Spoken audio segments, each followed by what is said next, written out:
Nataka nikwambie, hauwezi ukasimama stable kwenye maisha yako mpaka uwe umeandaliwa.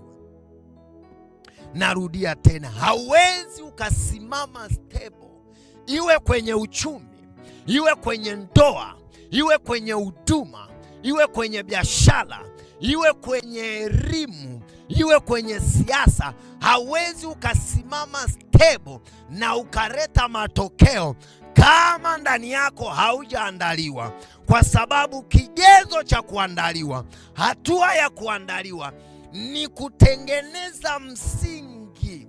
Maana yake msingi wako uliowekwa, unaojengwa ukiwa imara, zoruba zote zitakazokuja kwenye yale ulioandaliwa, utakuwa na uwezo wa kusimama, kwa sababu kuna msingi ulio imara juu yako. Kwa hiyo mtu anapokosa nafasi ya kuandaliwa ndani yake, nafasi ya kuandaliwa ndani yake, anakuwa ni mtu ambaye yuko kawaida chini ya mchanga, ambapo zoruba, ninapozungumzia zoruba, nazungumzia changamoto za hapa na pale. Ninapozungumzia zoruba, nazungumzia yale matatizo ambayo hayaondoki kwenye maisha ya mtu.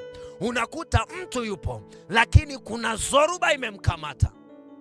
Kwa hiyo Yesu anasema kwamba mtu anayesikia neno la Mungu na kukubali kulifanyia kazi, natamani wewe unayenifuatilia, hiki ninachokiongea kikawe roho na uzima ndani yako. Biblia inasema kwenye kitabu kile cha Yohana sura ya 6 mstari wa 63, anasema maana maneno haya ni roho na ukweli na uzima. Na mimi ninatangaza katika jina la Yesu, wewe unayesikia neno la Bwana, neno la Bwana likawe roho ndani yako, likakuwezeshe kuingia kwenye kukaa kwenye matengenezo.